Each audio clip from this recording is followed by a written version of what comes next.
Neste último bloco do Conexão Cidade, você vai conhecer um pouco da história de um homem que dedicou sua vida inteira para valorizar as tradições de seus antepassados.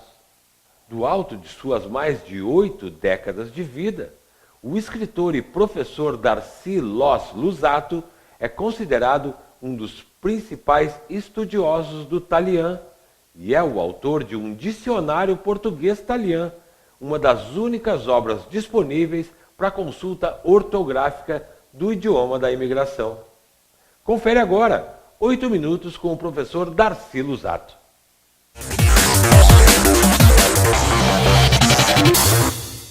Nosso convidado de hoje no 8 Minutos é o professor Darcy Loss Luzzatto, considerado o maior estudioso do dialeto italiano Talian. Professor Darcy Luzzatto, como é que surgiu esta paixão pelo Talian?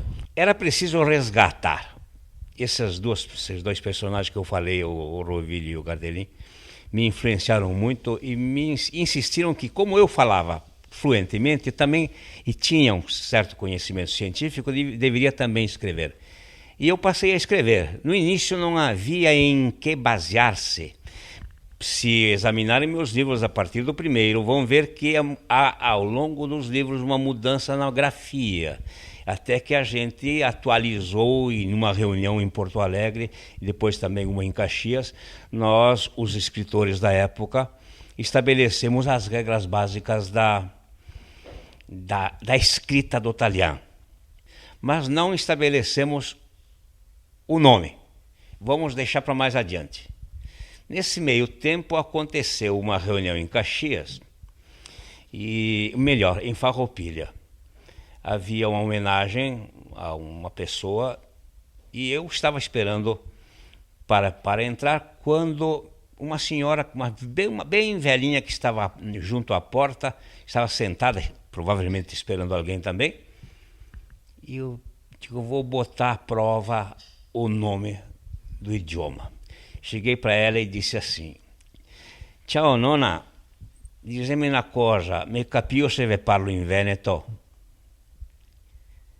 Oi, vó, a senhora me entende se eu lhe falo em Veneto? E ela me disse: "No, caro, scusi-me, só se te me parla em italiano." Não, me desculpe, só se me falares em italiano. Aquele italiano me bateu forte no ouvido e eu digo, o nome é italiano, a voz do povo é a voz de Deus. Por que é importante esse reconhecimento do Talian, não mais como dialeto, e sim como idioma? É que como idioma as pessoas não passarão, pelo menos imaginam que passarão a não ter mais vergonha de falá-lo, e sim ter uma certa honra em falá-lo. A língua, eu digo aqui assim, ó, como é bela a nostra língua, como é melodiosa e poética, basta parlada com orgulho e alegria, mai com paura ou com a boca stretta e vergonhosa, e sì com honor, com tanto amor e simpatia. Então a gente não pode ter vergonha da língua materna, é a língua mais bonita de todas. Todas as línguas, quando bem faladas, são lindas. O senhor fala em vergonha e medo. Como é que surge isso? Isso se deve à proibição no tempo do Getúlio Vargas? Exatamente. Eu acho que o Getúlio foi, para nós ítalo-brasileiros, não só para nós ítalo-brasileiros, para nós brasileiros de origem europeia, ele foi um criminoso. Ele hoje seria processado por lesa cultura. Não era assim que devia proceder. Mas a visão caolha da época não lhe permitiu. E ele então simplesmente proibiu.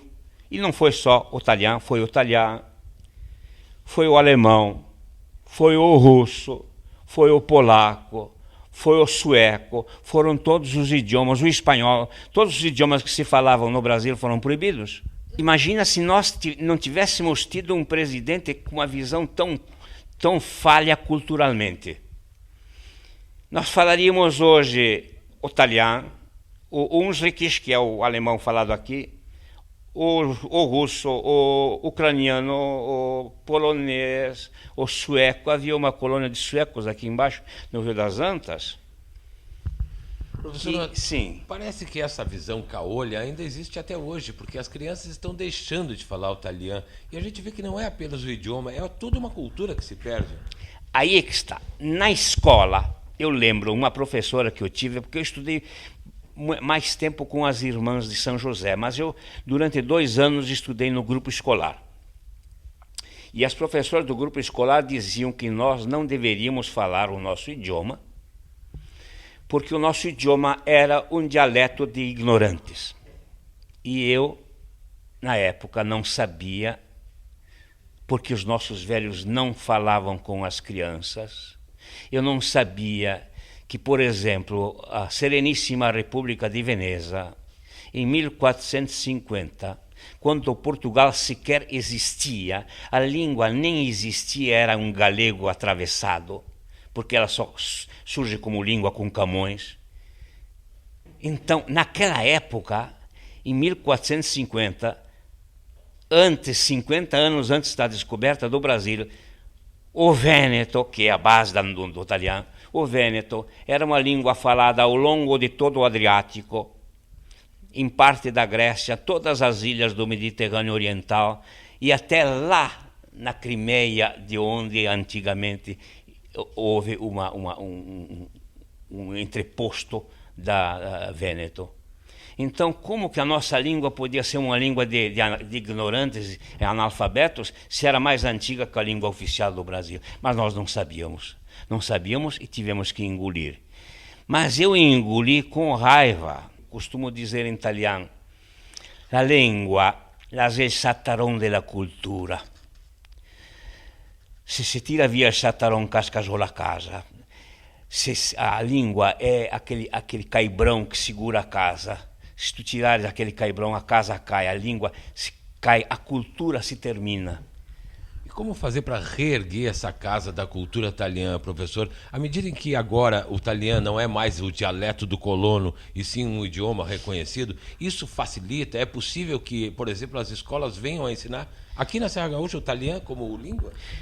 Eu estou fazendo isso, estou tentando conseguir multiplicadores. A ideia é fazer com que os municípios onde a maioria seja de origem triveneto-lombarda, que é a base da nossa civilização, ensinem o italiano na escola. La lingua, tutte le lingue rese belle quando rese ben parlate, ma la più bella di tutte è quella che avemo ciuccià entre le tete della mamma. Todas as línguas são lindas quando bem faladas, mas a mais linda de todas é aquela que nós absorvemos mamando no seio da mãe. Eu espero que vocês tenham gostado do programa de hoje. O Conexão Cidade fica por aqui e eu aguardo vocês no próximo programa. Até lá!